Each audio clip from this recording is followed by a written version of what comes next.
Já, verið velkomin í bréfakassan hér í Game TV, en það liðinu þar sem við tökum bréf frá ykkur áhorfendur góðir og skoðum svona ýmsa fyrirspurnir og ýmislegt sem þið eru að senda. Nú, ég ætla að vaða hérna bara beint í bréfabunkan og hér er eitt bréf og það hljómar svona: Óli, nú ert þú eldri en sólin og þekkir allra elstu leikjatölvurnar. Sinclair Spectrum var vinsæl fyrir mörgum áratugum síðan þegar þú varst ennþá unglingur. Já, frábært, það er náttúrulega bara verið að rífa mig hérna niður. Hvað voru 10 vinsælustu eða uppáhaldsleikinni segir hann hérna í Sinclair Spectrum? Já, ég getur svarað því. 10 svona uppáhaldsleikinni mínir í Sinclair Spectrum. Ég var alltaf grjótharður á þessu tíma með tvöfalt kastutæki og maður gæti alveg keyrt vel í Sinclair Spectrum leikina.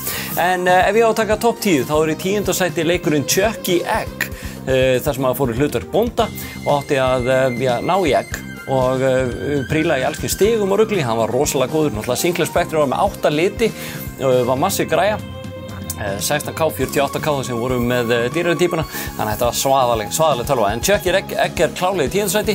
Nú í 9. sæti myndi ég segja Horace Goes Skiing, en þá var maður eitthvað mjög afmyndað maður á skíðum og var að fara niður brekkur. Þetta átti tímamóta leikur á sínum tíma. Það komu nokkri leikir Horace, en hann var svona, já, mjög sérstök típa, en svona tímamóta leikur í Sinclair Spectrum sögunni. Nú í 8. sæti leikur sem margir þekkja og hefur jafnvel komið aftur í síma og átt mjög mörg comeback. Það Boulder Dash, það sem var svona einhver gaur að þvælast í einhverju mold og var að fella einhverja steina niður og átt að safna svona dementum og passa að lokast ekki inn í einhverju námu. Það var svaðalegur leikur, mjög góður segi ég. Nú í 7. sæti var að leikur sem þótti algjör tímamótaleikur. Það Jet Set Willy. Það leikur þar sem að fer í hlutverk Willy, sem nú helviti flott róði, búinn að fá sér dálítið oft og reglulega, og konan hans eitthvað ósátt, en hann að labba í gegnum leikinn, í gegnum svona fullt af herbergjum sem hálfgerð, held ég, hans bara martröð, og maður þarf að leysa ýmsa þrautir á hinum af þessum herbergjum og ná í alls kyns hluti. En þetta var framhaldið að leiknum Manic Miner eða í sömu seríu sem er nú einn af mest legendary leikinum á Sinclair Spectrum. Nú í 7. sæti þá hann leikurinn Daley Thompson's Decathlon sem ég spila hann mjög mikið. Ég eyðilagði það var svona gúmí lyklaborð á Sinclair Spectrum tölvunni og ég eyðilagði það nokkru sinnum og endaði með ég fekk mér svona hardplast lyklaborða því ég var mjög advanced Sinclair Spectrum spilari og þá gat ég dottið inn í Daley Thompsons. Nei, hann var, þetta var taugþraut og Daley Thompsons var náttúrulega grjótharður. Hann var með svagalega mottu og það var enginn sem náði honum á velli. Það var alltaf bara svakalegt. Nú í 5. sæti þá var leikurinn The Hobbit.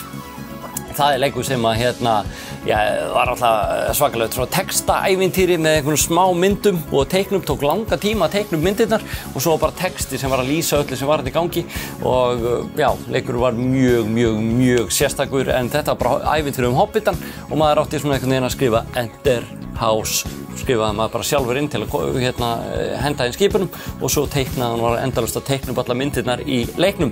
Nú í 4. sæti þá var leikurinn Hero.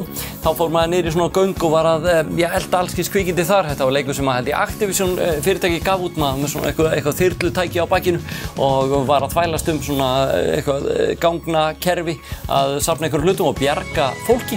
Alltaf gaman að bjarga fólki. Nú í 3. sæti þá það Football Manager. Það leikur sem var náttúrulega stórgóður. Hann var gerður af fyrirtæki sem þetta Addictive Games. Það var ekkert verið að fela það í þá daga. Leikur var mjög random. Ég held að það hafi ekkert verið svona fyrirfram ákveðið og hafði ekkert með getu að gera. Ég fattaði það bara ekki. Þetta var meira bara algjörlega random leikur þar sem nánast allir knattspyrnumenn hétu það sama. Það var mjög sérstakt, en maður var spenntur. Maður var rosalega spenntur í þessu leik. Nú í öðru sæti það leikurinn Lode Runner. Þar maður aftur komin í svona sérstakan hátt þar sem maður var með skóflur og gat moka niður kvikindin eða óvinnin í leiknum og svo ef þeir festust niður í hólunum þá svona einhvern veginn óx yfir þá og þeir festust í einhverju drasli. Þetta var mjög góður leikur, maður gæti svona grafið niður og bara komist upp og niður stiga. Þetta var leikur sem skemmti mér allavega, það var lítið til að skemmta einföldum. Og svo í 1. sæti það leikurinn, fyrsti leikurinn sem Ólafur Þór Jóelsson keypti sér nokkuð tíman á kassettu í heimilistækjum.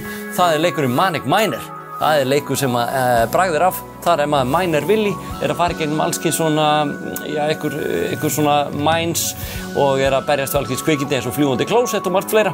En það var leikur og enn í dag. Þannig hvet ykkur ef þið getið komist í eitthvað góðan Sinclair Spectrum emulator, tékkið á Manic Miner. Og jafnvel þessum leikjum og ég vona að þetta svari spurningunni frá þér áhorfandi góður sem sendir þetta bréfin hér og kallaði mig gamlan. Ekki tekið undir það. En þetta var topp 10 listin minn yfir Sinclair Spectrum leiki.